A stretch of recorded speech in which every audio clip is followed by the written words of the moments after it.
and welcome to my kitchen. On today's video, it is my first ever What's for Dinner. I hope you all enjoy it. Maybe you're inspired by it. If you're new here, hello and welcome. My name's Rhonda, and over here, not only are we embracing the hot mess, but it's a judgment-free, drama-free, stress-free zone where I'm doing all the things over here. Cooking, cleaning, playing in makeup, subscription unboxings, but like I said, today is my first ever What's for Dinner, and hopefully this is a way to inspire you to, you know, cook a little bit more for your family.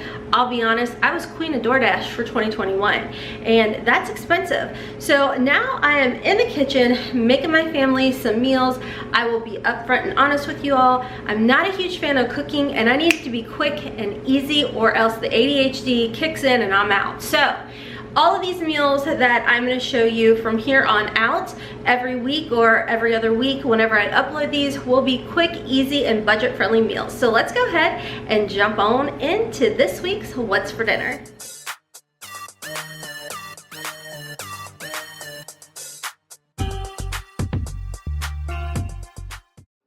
Alright everybody, so starting off with Monday night's meal, we're doing a bacon cheeseburger biscuit casserole. Now what I've done this entire week is use everything that I have on hand. So here's the ingredients you're going to need. It's rather simple and it's kind of staple pieces other than the cream of celery. It actually calls for condensed cheddar soup. I didn't have that on hand, and turns out you can actually just substitute using the cream of celery soup. So in my pan I have about a pound of ground beef, and I'm going to just go ahead and season it to my likings. A little salt, pepper, onions. If you have an onion chopped up, you can throw that in there if you want. I also added some garlic as well. Again, season it to your liking, whatever makes your heart happy.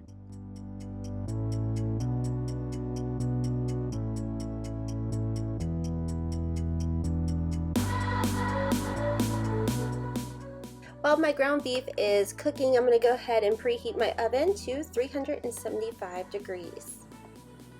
I do want to let you all know that I will have a link to this recipe down below in my description box, so just make sure to check my description box. I'm going to try and be fancy and put little chapters down there so you all can see what I'm making at each individual time of this video. So just to collect extra grease in here, I take a paper towel with my spoon and just collect it. It's rather easy.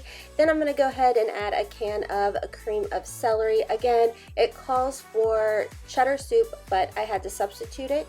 And from there you just add your ketchup and then of course your mustard, and then you let everything kind of marry together.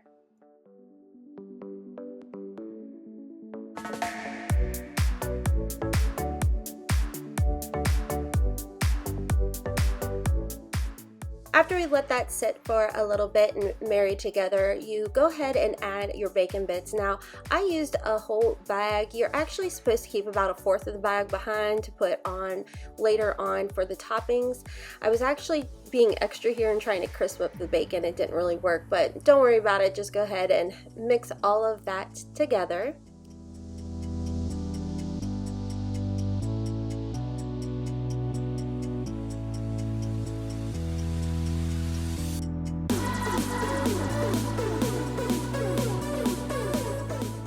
Next, you're going to go ahead and add your mixture to your casserole dish, and you're going to go ahead and top it with the cheese of your choice. I had some extra cheese left over, so I added that along with some sharp cheddar cheese.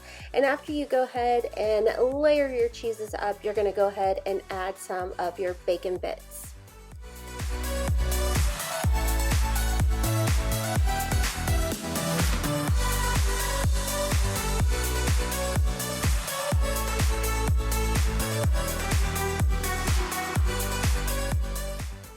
Next, I have a large can of jumbo biscuits. There's 8 biscuits in total. You want to go ahead and cut each biscuit into 6 pieces and just, again, layer that right over your casserole. So once you're done, all you got to do is pop it into the oven for 375 degrees for about 20 to, for my oven, it took about 30 minutes.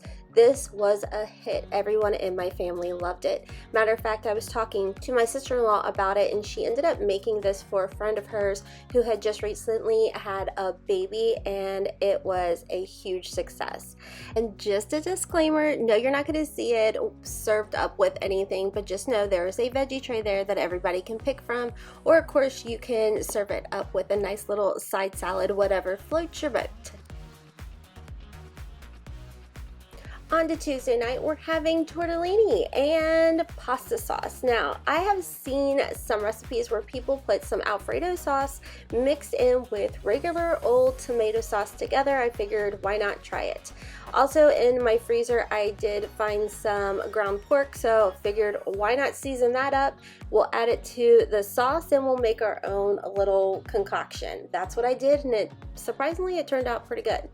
Anyways, to the pan, we've got a pound of pork there, and I'm gonna go ahead and season that up to my liking. Yes, I use a lot of garlic. Yes, I use a lot of onions, and it cracks me up because I used to be so afraid of seasoning up anything. It would just be like a dash, a pinch, and that was that. But y'all, don't be afraid of seasonings. I promise you, it's absolutely delicious. As far as the tortellini goes, I just prepared it per the instructions on the back.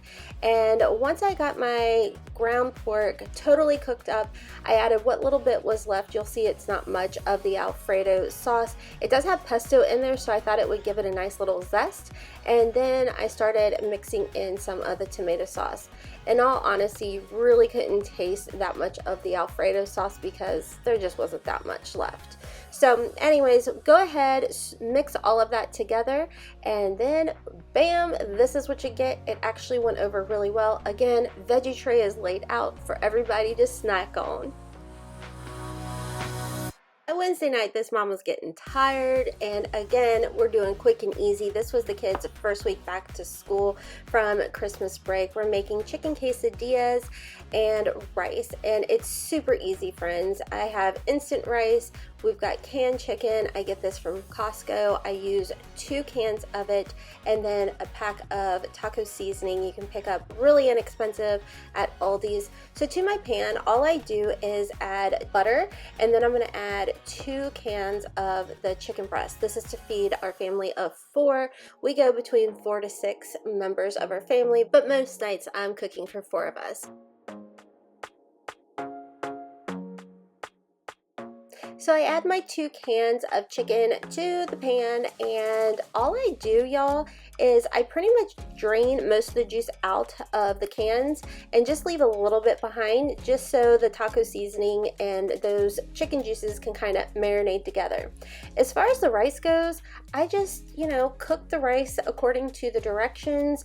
And I did do 2 cups of rice, 2 cups of water, and added a good amount of salt. Now, this pan is from Rachel Ray. Actually, all of my pans are from Rachel Ray. You can pick it up at Walmart. These pans are amazing. So I went ahead, added a little bit of butter, and I did kind of toast up both sides of my tortilla shell. And you just go ahead and add whatever amount of chicken to your tortilla, add a little bit of cheese or whatever you would like, and go ahead and brown up both sides.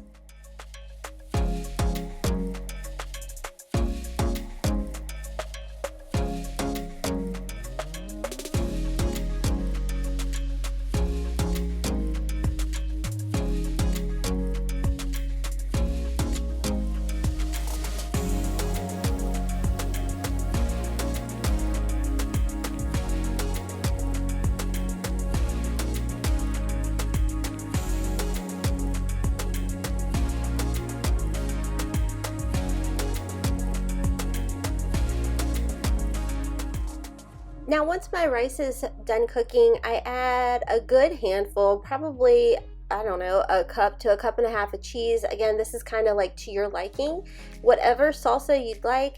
And I end up probably using, I don't know, I'd say a cup to 2 cups worth of salsa, just kind of mixing all of that together and letting it simmer, and then adding more if necessary.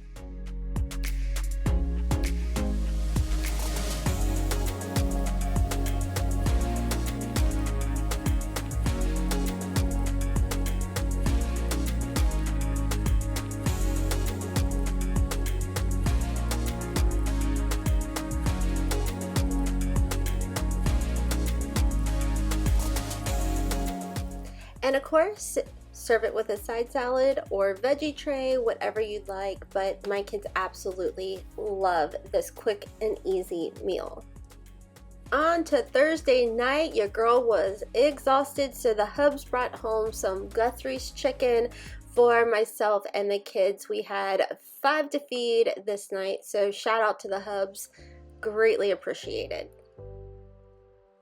Now for Friday night, I made a large batch of white chicken chili. This was divine, you all. It was absolutely delicious, and I made enough that there was leftovers for the weekend to take us on in, so I didn't have to cook. It was lovely. So you're not going to see the chicken here, and yes, the cans are already open because I forgot to get the shot beforehand, but to my crock pot, I added like 4 chicken breasts into my crock pot, and I went ahead and let it cook on high for a couple hours. Now what I do when it comes to cooking up my chicken, I go ahead and season it up so while it's cooking for those couple hours, it just marries all the yummy flavors together. So I'm adding some salt, some pepper, some onion powder, some onion flakes, some garlic, and all the things.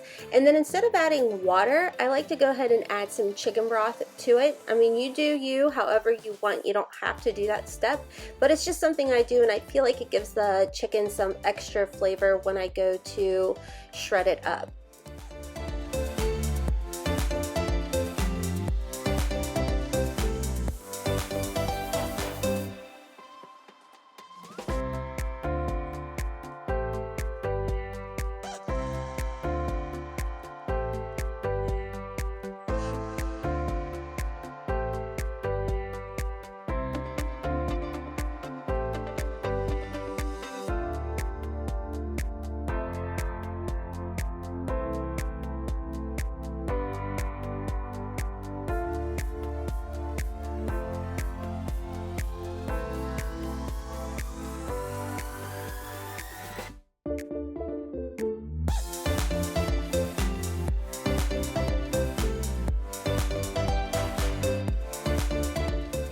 So after I've shredded the chicken, I go ahead and add both cans of the beans and then 2 packets of the white chicken chili together. And then I let it continue to cook for another couple hours. However, instead of high heat, I do move it to low heat.